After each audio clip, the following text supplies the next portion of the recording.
नमस्कार। आज की बात में आपका स्वागत है। इस वक्त पूरा देश राममय दिखाई दे रहा है। हर जगह लोग राम भक्ति में डूबे हैं। आज अयोध्या के भव्य मंदिर में विराजमान होने वाले रामलला की छवि राम भक्तों ने पहली बार देखी। रामलला की जो प्रतिमा राम मंदिर में स्थापित होने वाली है, जिस मूर्ति की प्राण प्रतिष्ठा प्रधानमंत्री नरेंद्र मोदी करेंगे, आज टीवी चैनल्स के जरिए उस मूर्ति के दर्शन लोगों को पहली बार हुए। भगवान राम के भक्त भाव विभोर हो गए। अयोध्या में तो उत्सव जैसा माहौल दिखाई दिया। देश भर से पहुंचे राम भक्त जैसे सुध-बुध खो बैठे हैं। हर जगह सिर्फ राम नाम का शोर है। कहीं भजन चल रहे हैं, कोई डमरू बजा रहा है, कोई नाच रहा है और किसी की आंखों में खुशी के आंसू हैं। सबकी जुबान पर एक ही बात है, रामलला आ गए, जय श्री राम। और सिर्फ हमारे देश में नहीं, दुनिया के कई देशों से राम भक्त अयोध्या पहुंचे हैं। जो नहीं पहुंच पाए, उन्होंने रामलला के लिए तरह तरह के उपहार भेजे हैं।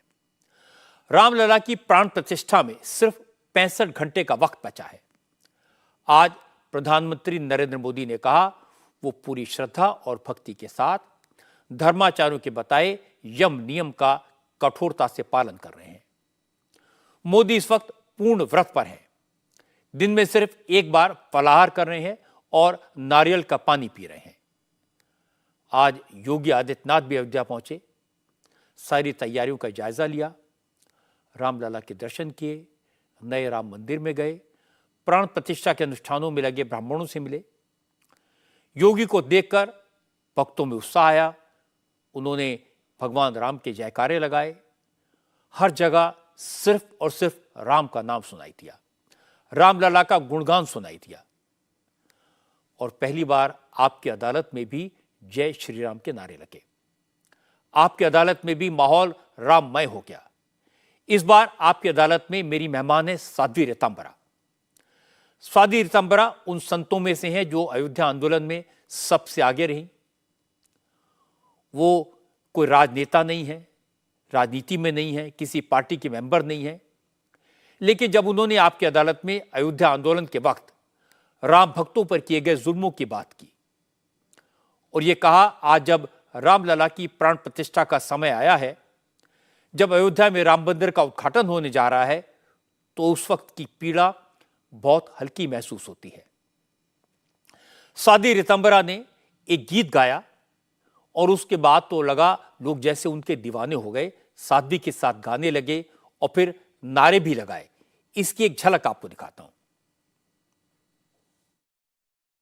राम को पाना है तो बंदे खुद को बदलना होगा।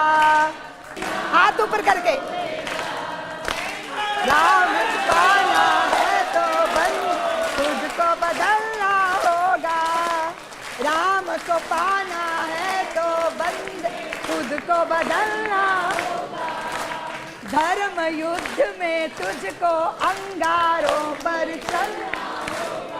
बैठा क्यों है कुछ कर्म कर, बैठा क्यों है कुछ कर्म कर, तेरा काम बोलेगा। कण कण भी जय जय जय श्री राम। रे भैया कण कण भी जय जय जय श्री राम। बोलिए जय श्री राम, जय श्री राम, जय श्री राम।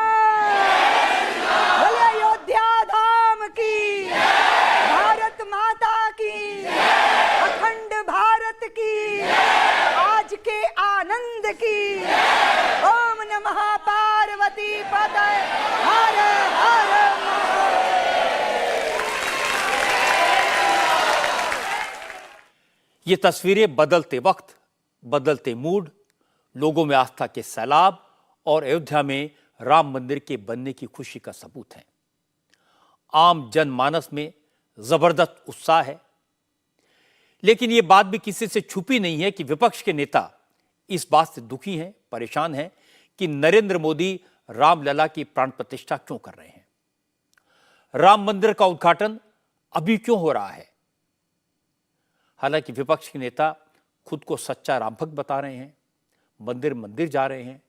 मैंने आपकी अदालत में साध्वी रितंबरा से पूछा कि अब वक्त तो बदला है, विपक्ष के नेता भी मंदिरों में जा रहे हैं, हनुमान चालीसा का पाठ कर रहे हैं, तो साध्वी रितंबरा ने जो जवाब दिया वो सुनने लायक है।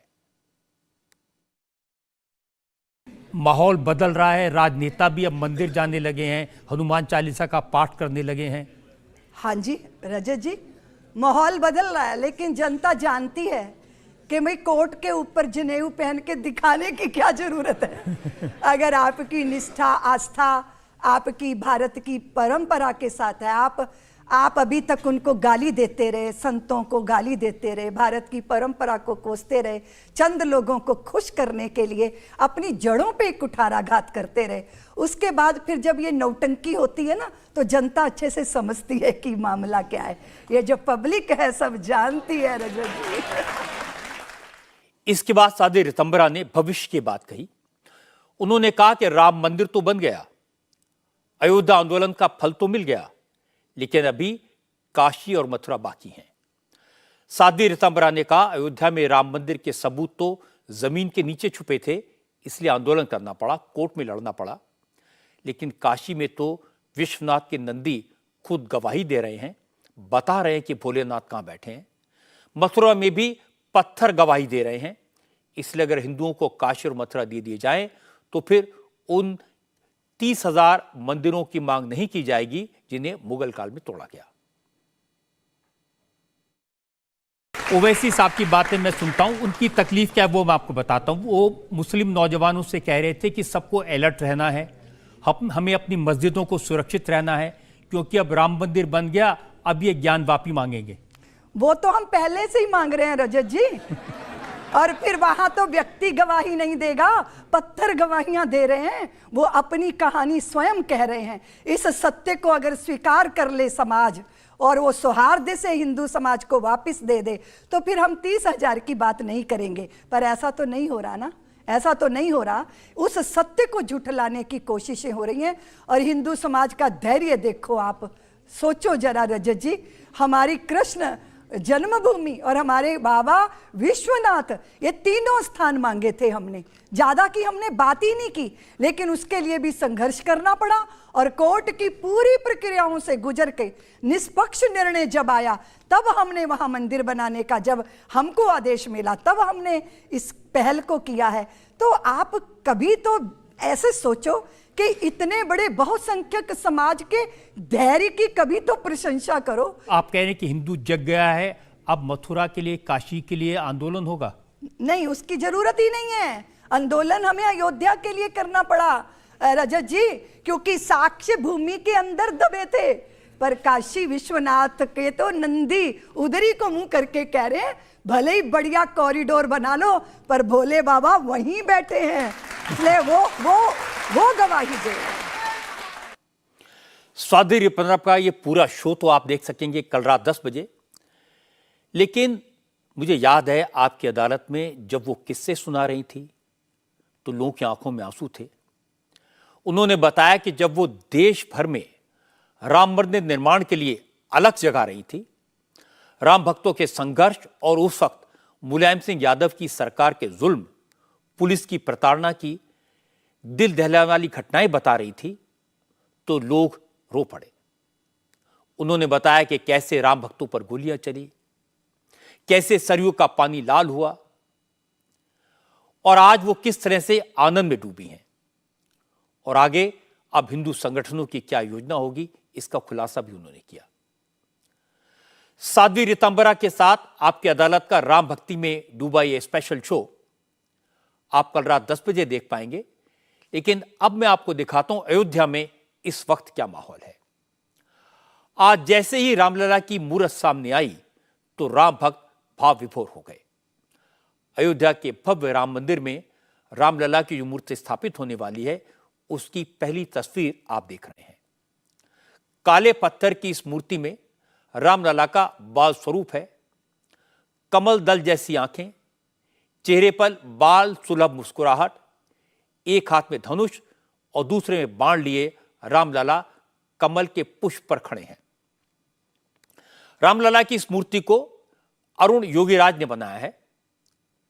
51 इंच ऊंची रामलला की प्रतिमा 5 वर्ष के बाल रूप की छवि वाली है। मूर्ति के चारों तरफ सनातन धर्म के प्रतीक उकेरे गए हैं। इनमें ओम का निशान है, शंख, चक्र और गदा भी दिखाई दे रहा है, स्वास्तिक का निशान है, गणेश जी की आकृति भी है। भगवान राम को हिंदू धर्म के त्रिदेवों में से एक भगवान विष्णु का अवतार माना जाता है, इसीलिए रामलला की इस मूर्ति के साथ शंख और चक्र की आकृति उकेरी गई है, क्योंकि भगवान विष्णु भी शंख और चक्र धारण करते हैं। रामलला की मूर्ति को कल ही मंदिर के गर्भगृह में ले जाया गया था और आज उनकी तस्वीर सामने आई, जिसके भक्तों ने दर्शन किए। मंदिर निर्माण समिति के अध्यक्ष दीपेन मिश्रा ने बताया कि राम मंदिर में स्थापित करने के लिए जो 3 मूर्तियां बनवाई गई थी, उनके पत्थरों की वैज्ञानिक जांच करवाई गई थी। अरुण योगीराज पहले एक मूर्ति पर 20 दिन काम कर चुके थे, लेकिन वो जिस पत्थर से मूर्ति बना रहे थे उसकी रिपोर्ट ठीक नहीं आई थी, इसलिए उन्होंने फिर दूसरे पत्थर पर मूर्ति बनाई। रोजाना 18-18 घंटे काम करके 7 महीने में ये अद्भुत मूर्ति तैयार की। अब जिस मूर्ति को स्थापित किया जा रहा है उसको कम से कम 1000 साल तक कोई नुकसान नहीं होगा। उस पर न तो पानी का कोई असर होगा, न दूध, घी और अगरबत्ती के धुएं का कोई असर होगा। जिस पत्थर से रामलला की यह मूर्ति बनी है उसका कम से कम 1000 साल तक तो बाल भी बाका नहीं होगा। वैसे मंदिर के गर्भगृह में रखी रामलला की मूर्ति की आंखों पर अभी भी पट्टी बंधी है। भक्तों ने तो रामलला की मूर्ति के दर्शन कर लिए। रामलला के चेहरे पर पट्टी प्राण प्रतिष्ठा के बाद हटाई जाएगी और उसके बाद सबसे पहले रामलला को आईना दिखाया जाएगा। रामलला सबसे पहले अपना चेहरा खुद देखेंगे। इसके बाद प्रधानमंत्री नरेंद्र मोदी परंपरा के मुताबिक रामलला की आंखों में काजल लगाने की परंपरा निभाएंगे और इसके बाद बाकी भक्त रामलला के दर्शन कर सकेंगे। ये जो मूर्ति आप देख रहे हैं, ये रामलला के श्रृंगार करने के बाद आभूषणों की से सजाई गई मूर्ति है और 22 जनवरी को इसी मूर्ति की, इन्हीं रामलला की प्रतिमा को वैदिक रीति से प्राण प्रतिष्ठा के जरिए प्रतिष्ठित किया जाएगा। रामलला के स्वागत के लिए राम मंदिर को सजाया जा चुका है। मंदिर में आज से लाइटिंग की गई है। मंदिर के शिखरों और मंडपों पर रोशनी की गई है। रंग बिरंगी इलेक्ट्रिक लाइटिंग मंदिर को भव्य स्वरूप प्रदान कर रही है। इसके अलावा मंदिर की दीवारों और मंडपों को फूलों से सजाया जा रहा है। तरह तरह के फूल आपको दिखाई देंगे। इससे मंदिर की आभा और भी दमक उठी है। मंदिर के बाहर सजावट के साथ साथ मंदिर के अंदर का हिस्सा भी खूबसूरती से सजाया जा रहा है। गर्भगृह को, बरामदों को, अंदर की दीवारों को फूलों से डेकोरेट किया जा रहा है। 500 बरस बाद रामलला अपने जन्म स्थान पर विराजने जा रहे हैं। इस अवसर को यादगार बनाने के लिए मंदिर के कोने कोने में सजावट की जा रही है। हालांकि मंदिर में जो नक्काशी है, वहां का जो वास्तु है, मंदिर की जो दीवारें हैं, उन पर जो प्रतिमाएं बनी हैं, मंदिर का जो गुंबद है वो भी बेजोड़ है, अद्भुत है। खूबसूरती के मामले में रामलला का नया मंदिर दुनिया के मंदिरों में सबसे भव्य, सबसे आधुनिक और सबसे सुंदर होगा।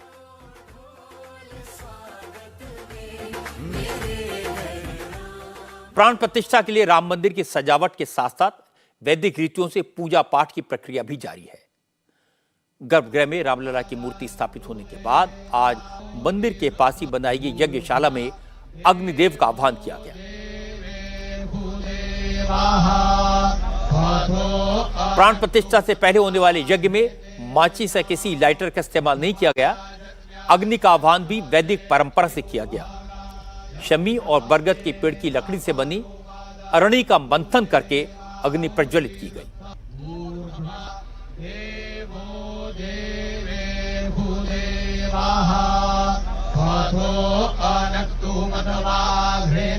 यज्ञशाला में अरणी मंथन से अग्निदेव का आह्वान किया गया। मुख्य यजमान अनिल मिश्रा और उनकी धर्मपत्नी ने अरणी मंथन किया। मंथन से उत्पन्न हुई अग्नि को फिर अग्निकुंड में स्थापित करके नवग्रहों और गणपति का आह्वान किया गया। काशी से आए विद्वान लक्ष्मीकांत दीक्षित के नेतृत्व में वेद पाठी ब्राह्मणों के मंत्रोच्चार के बीच अग्नि का ग्रह स्थापन, रुद्रपीठ स्थापन और प्रधान देवता का स्थापन किया गया।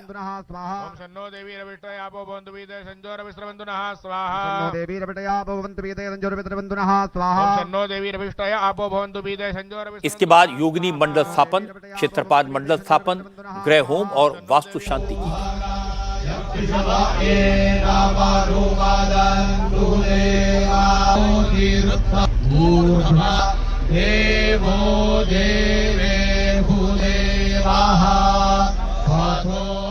प्राण प्रतिष्ठा के लिए आज से आरंभ हुई विशेष पूजा के लिए यज्ञशाला के 2 मंडप हैं। इन 2 मंडपों में कुल 9 हवन कुंड बनाए गए हैं। 8 कुंड 8 दिशाओं के लिए हैं। पूर्व, पश्चिम, उत्तर, दक्षिण के साथ साथ यज्ञशाला के आग्नेय कोण, नैऋत्य कोण, ईशान कोण और वायव्य कोण में भी हवन कुंड बनाए गए हैं। पूर्व में सर्व सिद्धिदायक चौकोर कुंड, आग्नेय कोण में पुत्र प्राप्ति और कल्याण के लिए योनि कुंड, दक्षिण में कल्याणकारी अर्ध चंद्राकार कुंड, नैऋत्य में शत्रुनाश के लिए त्रिकोण, पश्चिम में शांति सुख के लिए वृत्ताकार वायव्य में मारण और उच्छेद के लिए षड्रस्त्र कुंड, उत्तर दिशा में वर्षा के लिए पद्म कुंड, ईशान में आरोग्यता के लिए अष्टासत्र कुंड बनाया गया है। इसके अलावा ईशान और पूर्व के बीच एक बड़ा हवन कुंड इस पूजा के आचार्य के लिए भी बनाया गया है। हवन कुंडों की स्थापना ग्रहों की स्थिति और वैदिक गणना के हिसाब से की जाती है, जो अलग अलग फल देने वाले होते हैं। हर कुंड में 3 सीढ़ियां भी बनाई गई हैं। ऊपर की सफेद सीढ़ी भगवान विष्णु के बीच की लाल सीढ़ी ब्रह्मा जी के लिए और अंतिम काली सीढ़ी भगवान रुद्र के आह्वान के लिए बनाई गई है।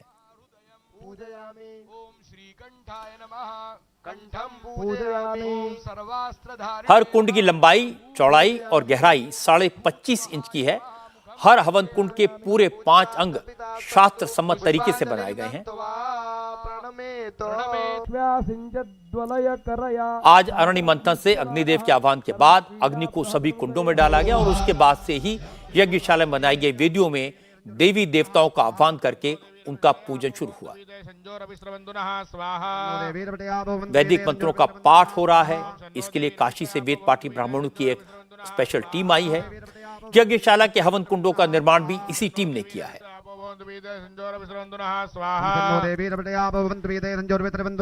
यज्ञशाला में चल रहा यह हवन 22 जनवरी को प्राण प्रतिष्ठा तक चलेगा। प्राण प्रतिष्ठा पूरी होने के बाद इस यज्ञ की पूर्णाहुति होगी।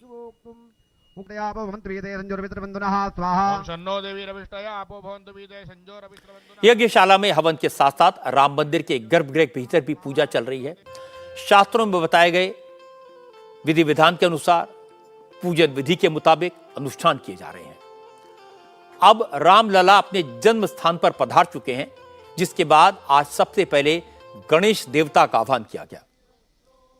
सनातन मान्यता के मुताबिक किसी भी पूजा की शुरुआत विनायक से ही होती है, इसलिए आज गर्भगृह में भगवान गणेश की पूजा की गई।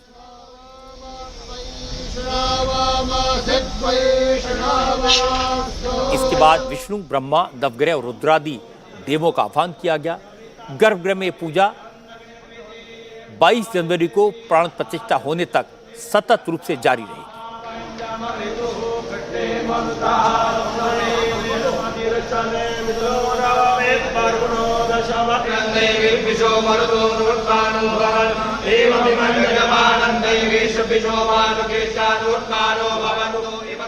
आज पुराने मेकशिफ्ट मंदिर से रामलला की पुरानी मूर्ति को भी नए मंदिर के गर्भगृह में शिफ्ट कर दिया गया। आज बड़ी संख्या में भक्तों ने छोटे से मंदिर में विराजे रामलला के अंतिम बार दर्शन किए। रामलला के पुराने मंदिर को आज शाम 7 बजे आरती के बाद बंद कर दिया गया। अब यहां 23 जनवरी तक पूजा अर्चना बंद रहेगी। मंदिर के पट भक्तों के लिए बंद रहेंगे, क्योंकि रामलला को नए मंदिर में शिफ्ट कर दिया गया है। अब रामलला की पूजा नए मंदिर में गर्भगृह में ही होगी, क्योंकि अभी तक 1949 के बाद रामलला की जिस मूर्ति की पूजा हो रही है वो पहले से प्राण प्रतिष्ठित है। इसलिए उसकी प्राण प्रतिष्ठा की आवश्यकता नहीं है। उस मंदिर की पूजा नए मंदिर में विधिवत रूप से होती रहेगी। लेकिन रामलला की मूर्ति छोटी है, भक्तों को दूर से दिखाई नहीं देगी, इसलिए रामलला की नई मूर्ति बनवाई गई। और अब 5 साल के बाल स्वरूप वाली रामलला की नई मूर्ति की प्राण प्रतिष्ठा 22 जनवरी को शुभ मुहूर्त में होगी, जिसके भक्त दर्शन आसानी से कर पाएंगे। आज पुराने मंदिर से विदाई के वक्त रामलला को 56 भोग का प्रसाद चढ़ाया गया। लखनऊ के एक राम भक्त ने रामलला के लिए प्रसाद विशेष रूप से तैयार करवाया था। रामलला को प्रसाद चढ़ाने के लिए पूरे देश से सामग्री आ रही है। आज देवरवा हंस बाबा ट्रस्ट की तरफ से लड्डुओं का भोग रामलला को चढ़ाने के लिए अयोध्या पहुंचा। आज ही भोपाल से भी महाकाल को चढ़ाए जाने वाले लड्डू अयोध्या भेजे गए। 5 लाख लड्डुओं का प्रसाद मध्य प्रदेश के मुख्यमंत्री मोहन यादव ने अयोध्या रवाना किया। यह प्रसाद 250 कर्मचारियों ने 6 दिन में बनाया। हर एक लड्डू का वजन 50 ग्राम है। इसे 5 कंटेनर में अयोध्या के लिए रवाना किया गया। यह प्रसाद तैयार करने में 1 करोड़ रुपए की लागत आई। योगी आदित्यनाथ रामलला की प्राण प्रतिष्ठा के समारोह की तैयारियों पर बारीक नजर रखे हुए हैं। योगी पिछले 10 दिन में अयोध्या का 3 बार दौरा कर चुके हैं। आज एक बार फिर योगी अयोध्या पहुंचे। उन्होंने सबसे पहले हनुमानगढ़ी में दर्शन पूजन किया। बजरंगबली से सारे संकटों और कंटकों को भव्य आयोजन से दूर रखने की प्रार्थना की। और इसके बाद योगी ने रामलला के दर्शन किए, उनकी आरती उतारी, परिक्रमा की। वहां से वो नए प्राण प्रतिष्ठा वाली जगह पर पहुंचे और 22 जनवरी को होने वाले कार्यक्रम की तैयारियों का जायजा लिया। रामलला के दर्शन और प्राण प्रतिष्ठा की तैयारियों का निरीक्षण करने के बाद योगी आदित्यनाथ अयोध्या में साधु संतों से भी मिले। सबसे पहले योगी ने जगद्गुरु रामभद्राचार्य से मुलाकात की। रामभद्राचार्य की आयु अब 75 साल की है। इस मौके पर अमृत महोत्सव अयोध्या में ही चल रहा है। योगी ने रामभद्राचार्य के अमृत महोत्सव में हिस्सा लिया और उसके बाद योगी नेपाली बाबा के आश्रम भी गए। साधु संतों से मुलाकात के बाद योगी ने सरयू नदी में सोलर बोट सेवा की शुरुआत की। उन्होंने बोट चलाने वालों को लाइफ जैकेट बांटे और इसके बाद योगी राम कथा पार्क पहुंचे। यहां अधिकारियों के साथ प्राण प्रतिष्ठा के लिए चल रही प्रशासनिक तैयारियों का जायजा लिया। इस मीटिंग में अयोध्या के प्रभारी मंत्री सूर्य प्रताप शाही, कल्चर मिनिस्टर जयवीर सिंह, अयोध्या के मेयर गिरीशपति त्रिपाठी, सांसद लल्लू सिंह, एमएलए वेद प्रकाश गुप्ता, अमित सिंह चौहान और रामचंद्र यादव भी शामिल हुए। योगी ने अफसरों को निर्देश दिया कि सुरक्षा और अन्य व्यवस्थाओं में किसी तरह की कोई कमी नहीं होनी चाहिए। योगी ने कहा कि प्राण प्रतिष्ठा को भव्य, दिव्य और सफल बनाने के लिए सरकार की तैयारी लगभग पूरी है। स्वाभाविक रूप से संपूर्ण अयोध्या धाम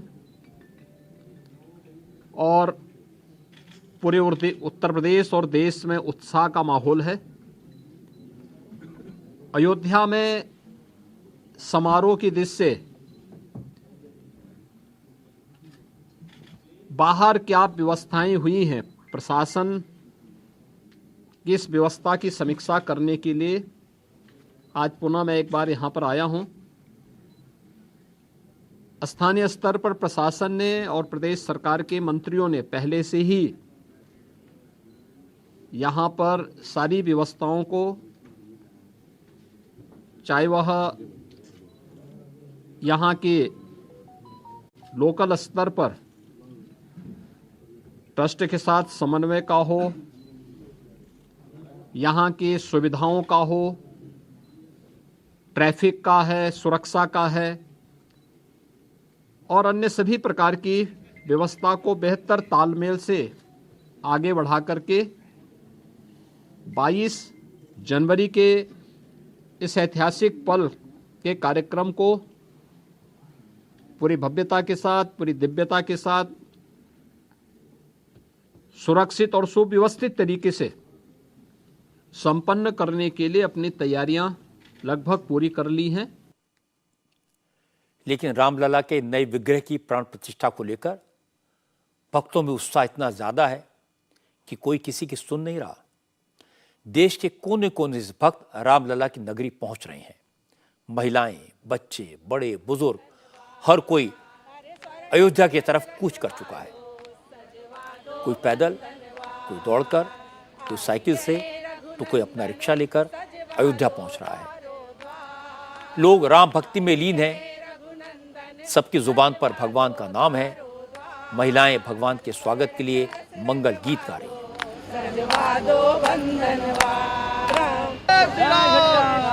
कैसी सुंदर अयोध्या भगवान राम की नगरी में क्या बूढ़े, क्या नौजवान, क्या बच्चे, सब राम रंग में रंगे हुए हैं।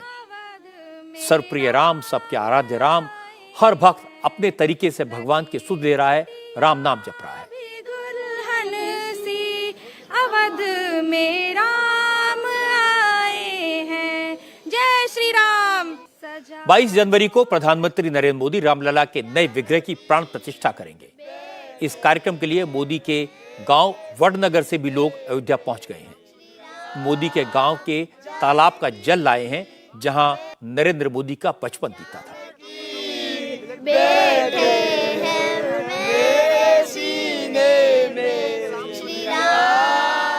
प्राण प्रतिष्ठा के लिए रामलला के ससुराल जनकपुर से भी लोग उपहार लेकर अयोध्या पहुंचे हैं। जनकपुर नेपाल में है। अब भगवान राम अपने जन्म स्थान पर विराजने जा रहे हैं, तो जनकपुर वासियों की खुशी का भी ठिकाना नहीं है।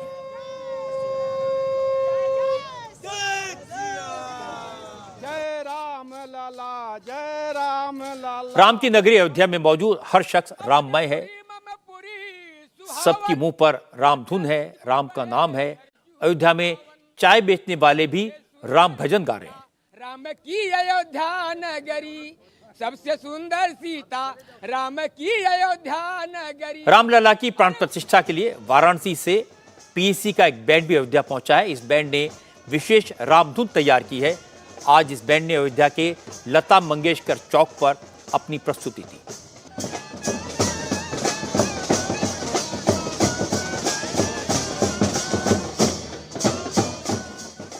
भक्तों का उत्साह अपनी जगह पर है, पर योगी सरकार चाहती है किसी को भी रामलला के दर्शन में कोई दिक्कत ना हो, परेशानी ना हो।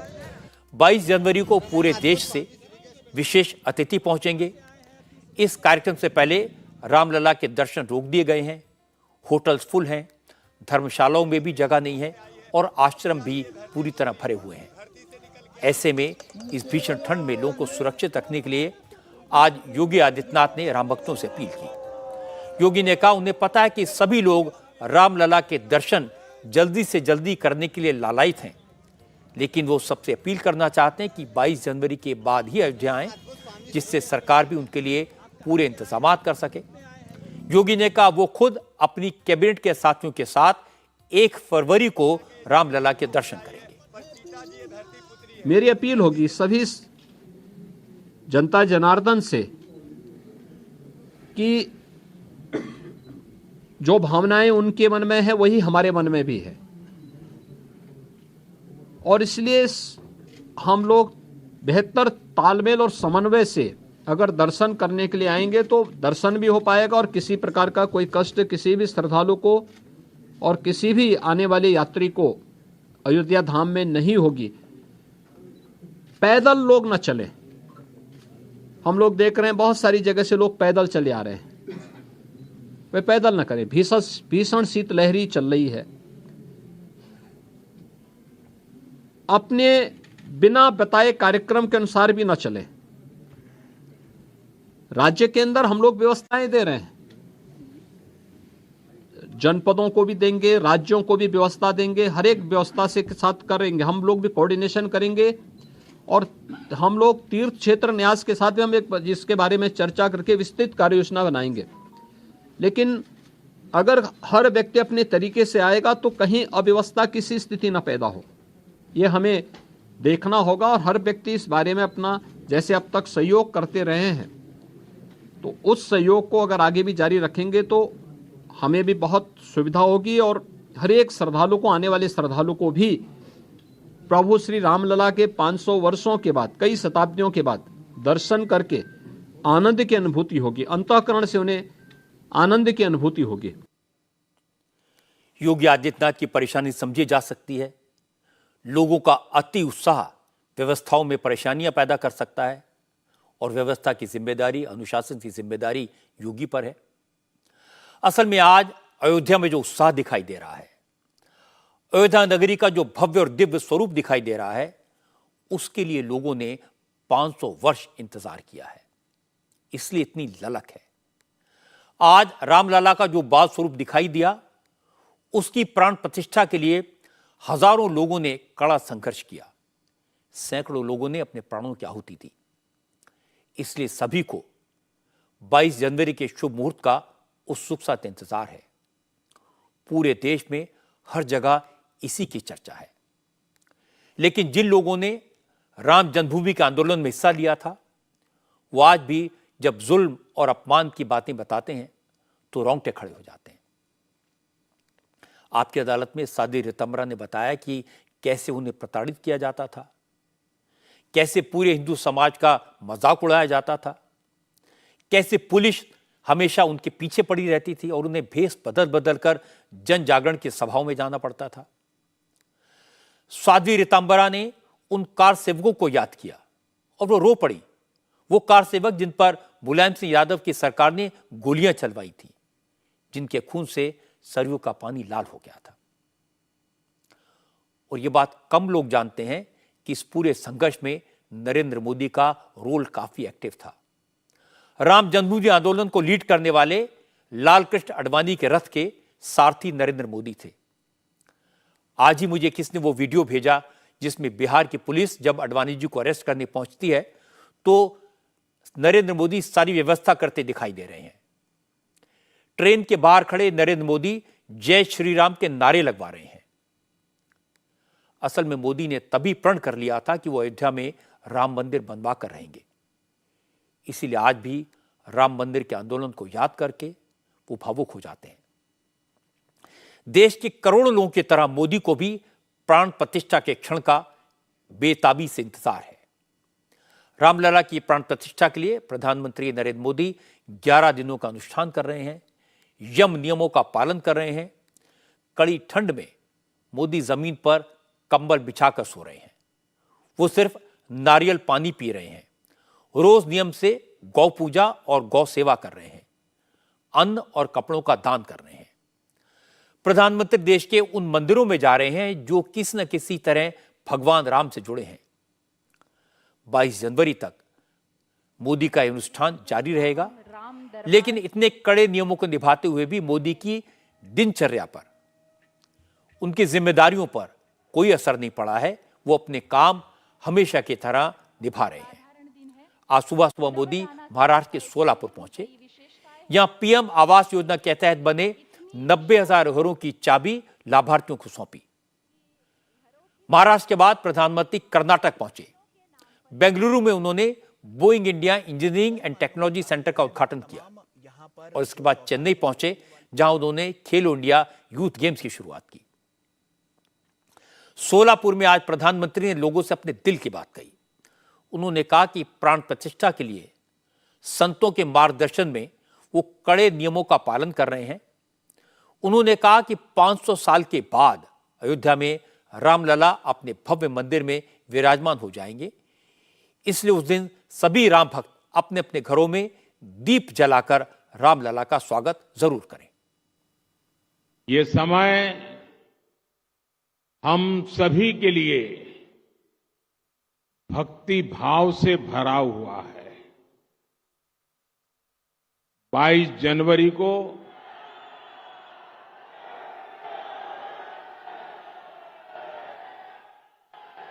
सियावर रामचंद्र की जय। 22 जनवरी को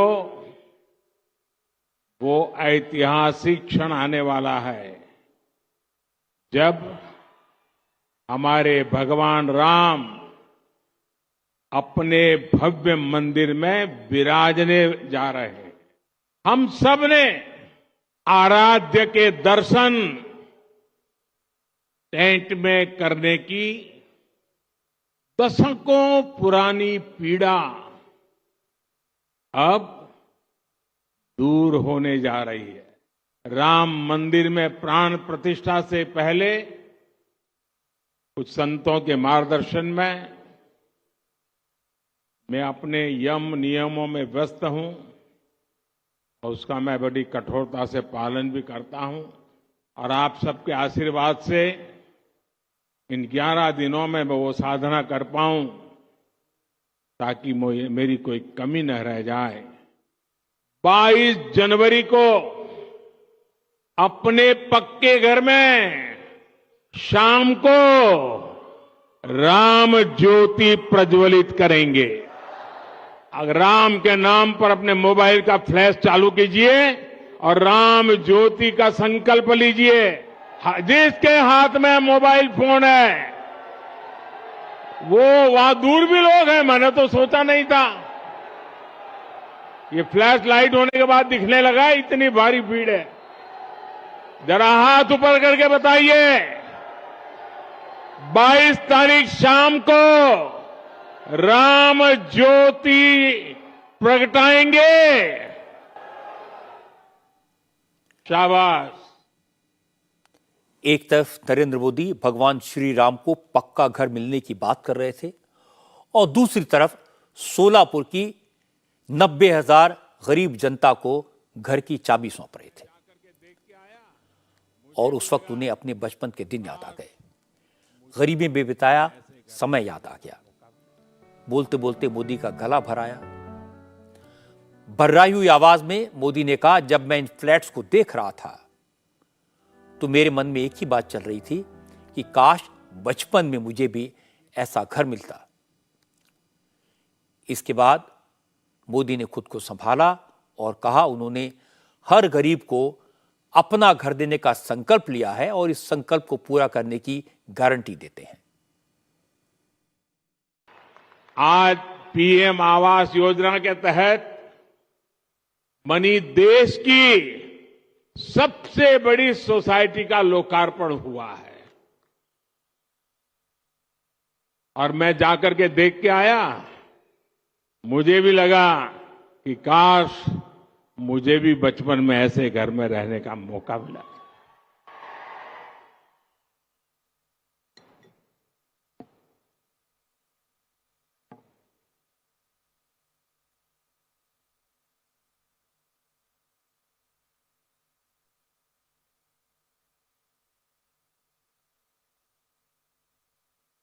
ये चीजें देखता हूं, मन को इतना संतोष होता है। इन हजारों परिवारों के सपने जब साकार होते हैं तो उनके आशीर्वाद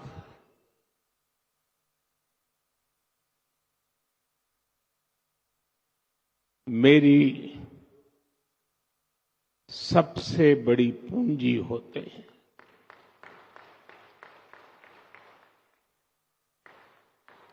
और जब मैं इस प्रोजेक्ट का शिलान्यास करने आया था तब मैंने आपको गारंटी दी थी कि आपके घरों की चाबी देने भी मैं खुद आऊंगा। आज मोदी ने ये गारंटी पूरी की है। आप जानते ही हैं मोदी की गारंटी यानी गारंटी पूरा होने की गारंटी। इसके बाद मोदी बेंगलुरु पहुंचे। बेंगलुरु में Boeing India engineering and technology centre का उद्घाटन किया। लेकिन इस मौके पर कुछ ऐसा हो गया जिससे कर्नाटक के चीफ मिनिस्टर सिद्धारमैया को एम्बैरेसमेंट झेलनी पड़ी। जिस वक्त मोदी बोल रहे थे उस वक्त मंच पर सिद्धारमैया भी बैठे थे। मोदी ने अपनी सरकार की उपलब्धियां बताई। उसी दौरान कार्यक्रम में मौजूद लोगों ने मोदी मोदी के नारे लगाने शुरू कर दिए। 10 सेकंड के लिए मोदी को रुकना पड़ा।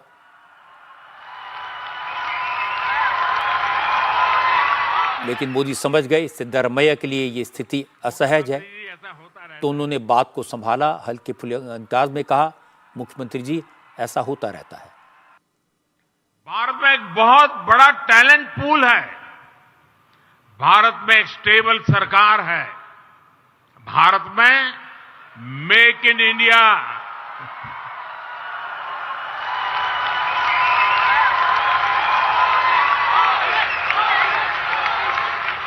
मुख्यमंत्री जी ऐसा होता रहता है।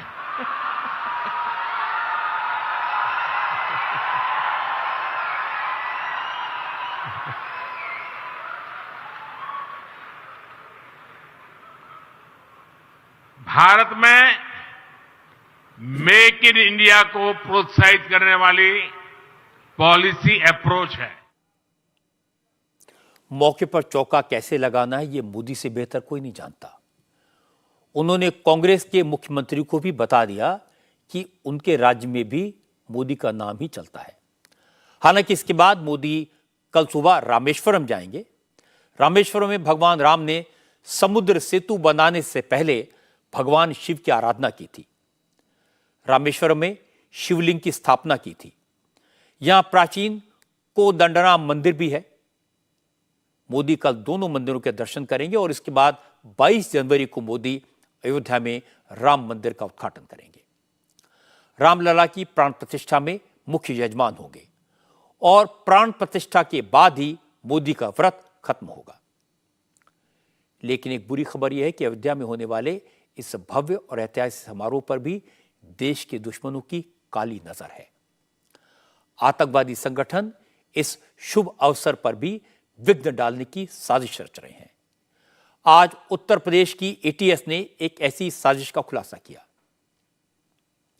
उत्तर प्रदेश की एंटी टेरर स्क्वाड एटीएस ने आज अयोध्या में 3 लोगों को अरेस्ट किया है जो अयोध्या में प्राण प्रतिष्ठा के कार्यक्रम से पहले किसी बड़ी घटना को अंजाम देने की नीयत से घुसे थे। अयोध्या में रैकी कर रहे थे। इन 3 सस्पेक्ट्स में से एक गैंगस्टर है जिसका नाम शंकर लाल दुसाद है। बाकी 2 संदिग्धों का नाम अजीत कुमार शर्मा और प्रदीप पूनिया है। एटीएस की पूछताछ में शंकर लाल दुसाद ने बताया कि अयोध्या में रैकी करने का निर्देश उन्हें खालिस्तानी आतंकवादी गुरपतवंत सिंह पन्नू ने दिया था और उसी के कहने पर खालिस्तान समर्थक हरमिंदर सिंह उर्फ लांडा ने उसे अयोध्या भेजा था। शंकरलाल ने बताया कि गुरपतवंत सिंह पन्नू ने कहा था कि अयोध्या में रैकी करके वहां का नक्शा भेजें, सुरक्षा व्यवस्था के इंतजामात की डिटेल्स भेजें और इसके बाद अगले निर्देश का इंतजार करें। यूपी एटीएस ने बताया कि उन्हें ऐसी इंफॉर्मेशन मिली थी कि एक गैंगस्टर अपने कुछ साथियों के साथ अयोध्या आ रहा है। जब एटीएस ने इलेक्ट्रिक सर्वेलांस के जरिए इस गाड़ी के बारे में जानकारी हासिल करनी शुरू की तो एक स्कॉर्पियो गाड़ी ट्रेस हुई। उसका पीछा किया गया और कार में सवार 3 सस्पेक्ट्स को पकड़ लिया गया। ये तीनों अपनी गाड़ी पर भगवान श्री राम का झंडा लगाकर अयोध्या में घूम रहे थे। पूछताछ में उन्होंने बताया उन्हें निर्देश दिया गया था कि अयोध्या में राम भक्त बनकर घूमे जिससे किसी को उन पर शक न हो। यूपी एटीएस ने बताया कि शंकरलाल दुसाद के खिलाफ कई मामले पहले से ही दर्ज हैं। वो जेल जा चुका है। बीकानेर सेंट्रल जेल में उसकी मुलाकात कुछ ऐसे लोगों से हुई जिनके जरिए वो हरमिंदर सिंह के कांटेक्ट में आया। अयोध्या में गड़बड़ी की कोशिश कोई पहली बार तो नहीं हुई है। पहले भी आतंकवादी हमले हुए हैं लेकिन हर बार आतंकवादियों के मंसूबे नाकाम हुए। लेकिन अब जो मौका है वो ऐतिहासिक है, इसलिए गड़बड़ी की आशंका भी ज्यादा है। होम मिनिस्ट्री को इसी तरह के इनपुट मिले हैं, इसलिए आज गृह मंत्रालय ने अपनी स्पेशल टीम अयोध्या भेजी। हालांकि राम भक्तों को किसी खतरे का कोई डर नहीं है। अयोध्या पहुंचे राम भक्तों का कहना है कि अयोध्या की रक्षा बजरंग बली कर रहे हैं। जो राम काज में विघ्न डालने की कोशिश करेगा, जो रामलला की प्राण प्रतिष्ठा के मौके पर बुरी नजर डालेगा, वो बजरंग बली के प्रकोप से बच नहीं पाएगा। आज बिहार से इसी तरह की इंटरेस्टिंग तस्वीरें आई। बिहार के गया में जेडीयू के नेताओं का कार्यक्रम हो रहा था। मंच पर जेडीयू के पूर्व सांसद अली अनवर अंसारी भी मौजूद थे। मंच के सामने कार्यकर्ताओं की भीड़ थी। इसी दौरान एक नेता ने अपने भाषण में रामलला की प्राण प्रतिष्ठा के समारोह पर सवाल उठाए। वो वाक्य पूरा भी नहीं कर पाया कि पूरा मंच भर भरा कर गिर पड़ा। क्यों नहीं मनाया गया? तो सरकार की ऐसी राम जी का पुनः तिथि क्यों नहीं मनाया गया? तो सरकार की ऐसी पुनः तिथि क्यों नहीं मनाया गया?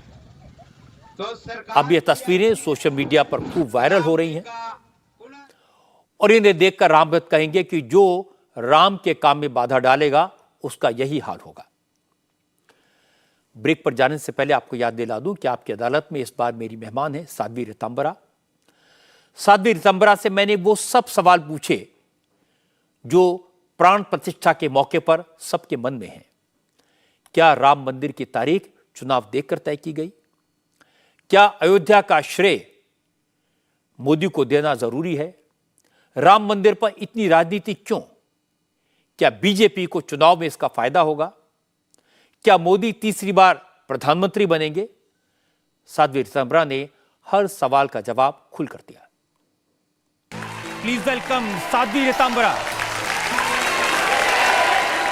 कंकर कंकर शंकर इसका प्राण प्राण में गीता है, जीवन की धड़कन रामायण पग पग पर बनी पुनीता है। यदि राम नहीं है श्वासों में तो जीवन का घट रीता है। नरनार श्री पुरुषोत्तम का हम मंदिर भव्य बनाएंगे, सौगंध राम की खाते हैं हम मंदिर वही बनाएंगे। दीदी मां साध्वी ऋतंबरा आपकी अदालत में शनिवार रात 10 बजे। देश भर में माहौल राममय है, हर जगह राम नाम की चर्चा है, लेकिन राहुल गांधी इन सब से दूर अपनी भारत जोड़ो यात्रा लेकर इस वक्त असम पहुंचे हुए हैं और मुश्किल है कि असम में एंट्री करते ही राहुल गांधी की यात्रा में शामिल कुछ नेताओं के खिलाफ एफआईआर दर्ज हो गई। जोरहाट के एसपी का आरोप है कि जोरहाट में राहुल गांधी की यात्रा तय किए गए रूट की बजाय दूसरे रास्ते पर चली गई। इससे इलाके में भगदड़ जैसी स्थिति पैदा हो गई, लेकिन कांग्रेस ने इसे राजनीति से जोड़ दिया। कांग्रेस की तरफ से कहा गया कि हिमंता बिस्वा शर्मा यात्रा में रुकावट डालने की कोशिश कर रहे हैं। जयराम रमेश ने चैलेंज किया, अगर मुख्यमंत्री में हिम्मत है तो राहुल गांधी को गिरफ्तार करके दिखाएं, और इसके बाद राहुल ने भी हिमंता पर निशाना साधा, उन्हें देश का सबसे भ्रष्ट चीफ मिनिस्टर करार दिया। आप जानते हो आपके चीफ मिनिस्टर हैं हिंदुस्तान के सबसे करप्ट सबसे भ्रष्ट चीफ मिनिस्टर हैं। ये बीजेपी के बाकी चीफ मिनिस्टर को करप्शन करना सिखा सकते हैं। और एक और बात सुनिए, ये मत सोचते कि ये आसाम के लिए काम करते हैं। जो भी इनको ऑर्डर दिल्ली से मिलता है, जो भी नरेंद्र मोदी कहता है, एकदम सलूट मार के आपके चीफ मिनिस्टर उसको लागू कर देंगे। हिमंता ने भी राहुल को जवाब देने में देर नहीं की। राहुल ने उन्हें भ्रष्ट कहा तो जवाब में हिमंता ने राहुल गांधी के पूरे खानदान को देश का सबसे करप्ट परिवार करार दिया। हिमंता ने कहा कि असम में राहुल की यात्रा में कोई भीड़ नहीं आ रही। राहुल जब मुस्लिम मेजॉरिटी वाले इलाके में जाते हैं तो भीड़ दिखती है, इसीलिए ये न्याय यात्रा नहीं बल्कि मियां यात्रा है। मेरा हिसाब में तो देश का सबसे भ्रष्ट परिवार ही गांधी परिवार है।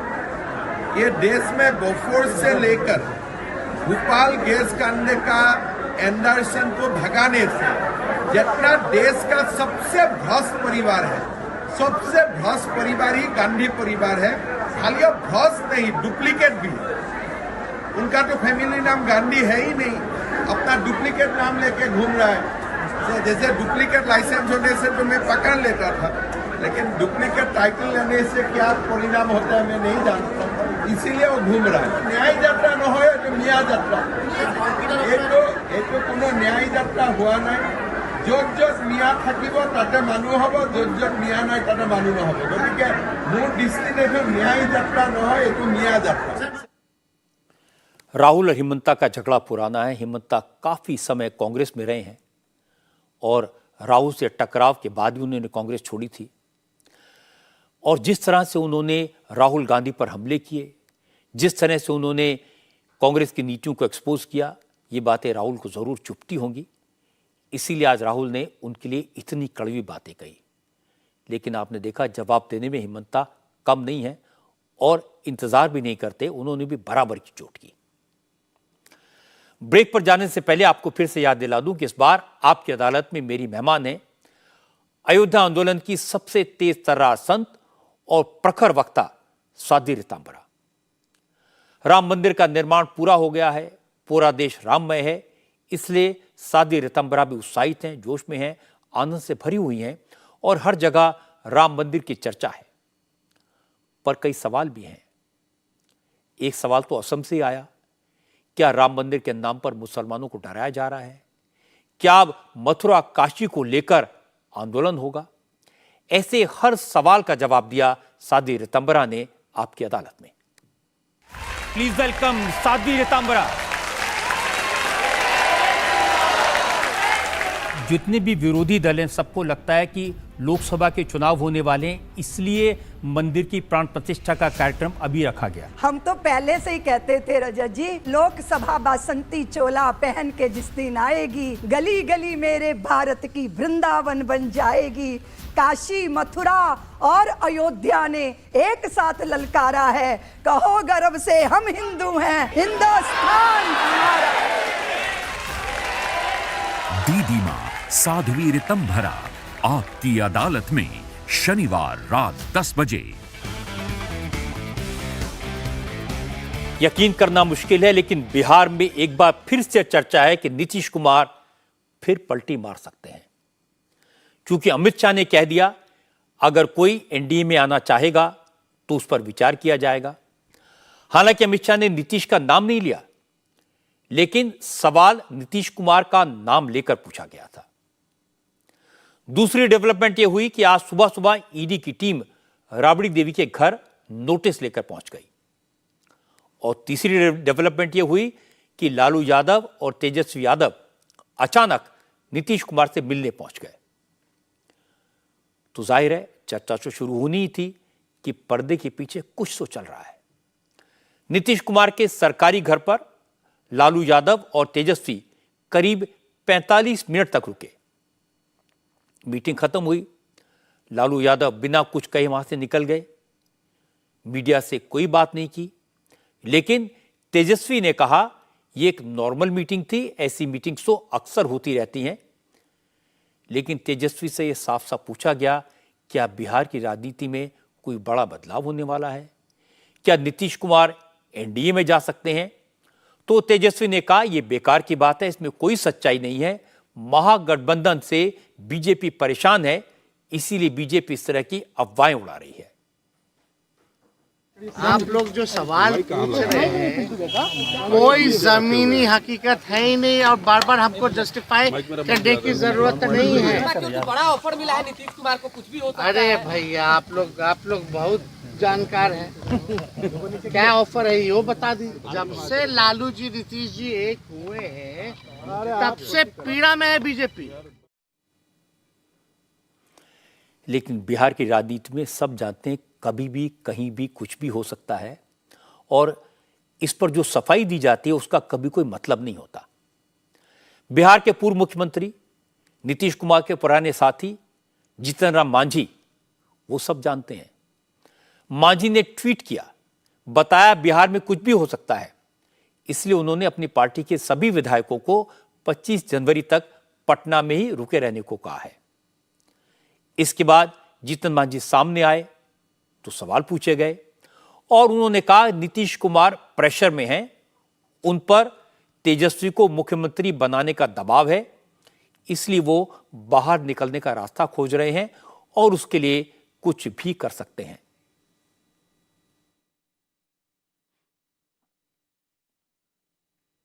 उन्होंने कहा था कि हम तेजस्वी को मुख्यमंत्री बनाएंगे, ऐसा आश्वासन देकर के आए थे। लेकिन हम ये जानते थे कि नीतीश कुमार जब जीतन मांझी को टॉलरेट नहीं कर सके तो किसी को अब मुख्यमंत्री नहीं बनावेंगे जितना दिन तक वो निभाल लें।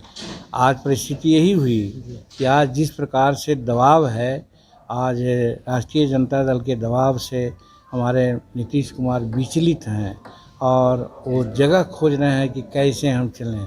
और ये भी कि वो चाहते थे, उनको शब्दबाग दिखाया गया था कि वो प्रधानमंत्री के फेस होंगे, लेकिन पटना में ही इंडिकेशन लालू जी ने दे दिया था राहुल जी को कि आप शादी करो, हम लोग बारात में जाएंगे। तो उसी दिन समझना चाहिए था, लेकिन नीतीश कुमार समझने में देर की। अब समझ में आने लगा उनको कि हमको ये लोग नहीं बनाएंगे, क्योंकि खड़गे साहब को लोग घोषित कर दिया कि वही अध्यक्ष होंगे और इनको कन्वेनर की बात हो गई। तो कहाँ सेनापति की बात हो रही थी और कहाँ एक सिपाही की बात कहाँ की बात हो सकती है। इस चीज़ को टॉलरेट नहीं कर रहे हैं। ऐसी परिस्थिति में वो कुछ भी सोच सकते हैं। नीतीश कुमार क्या करेंगे, कहाँ जाएंगे, पलटी मारेंगे, नहीं मारेंगे, इसको लेकर मेरे पास में कोई डेफिनेट जानकारी नहीं है और किसी के पास भी नहीं है।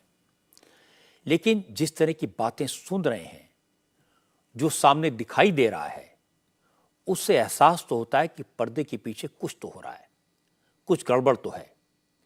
क्योंकि जो धुआं दिखाई दे रहा है वो बिना आग के नहीं उठ सकता। जो चिंगारी दिखाई दे रही है वो कब लपट बन जाएगी ये कोई नहीं कह सकता। नीतीश कुमार माहिर हैं, 5 बार पलटी मार चुके हैं, इसलिए अगर छठी बार मार दें तो किसी को हैरान होने की जरूरत नहीं है। आज की बात में इतना ही, लेकिन विदा होने से पहले आपको याद दिला दूं, मेरी आपसे अगली मुलाकात कल रात 10 बजे होगी आपकी अदालत में। और आपकी अदालत में इस बार मेरी मेहमान है साध्वी ऋतंभरा। साध्वी ऋतंभरा से मैंने राम मंदिर से जुड़े हर तरह के सवाल पूछे। मैंने पूछा, क्या बीजेपी ने भगवान राम पर कब्जा कर लिया है? प्राण प्रतिष्ठा के कार्यक्रम में नरेंद्र मोदी को मुख्य यजमान क्यों बनाया गया? क्या चुनाव की वजह से आधे अधूरे मंदिर में प्राण प्रतिष्ठा की जा रही है? क्या राम मंदिर का इस्तेमाल वोटों के लिए होगा? एक एक सवाल पर साध्वी ऋतंभरा ने करारा जवाब दिया। Please welcome Sadhvi Ritambhara. तमिलनाडु के मुख्यमंत्री स्टालिन, उनके बेटे उदयनिधि स्टालिन, उनकी बात आपने सुनी होगी। उन्होंने कहा कि जैसे मच्छर, डेंगू, कोरोना को खत्म करना है, इसी तरह सनातन को भी खत्म करना है। जो सनातन नहीं मिटा लंकेश की तलवार से, जो सनातन नहीं मिटा कंस की हुंकार से, वो सनातन क्या मिटेगा इन नेताओं की बकवास से। साध्वी ऋतंभरा आपकी अदालत में शनिवार रात 10 बजे।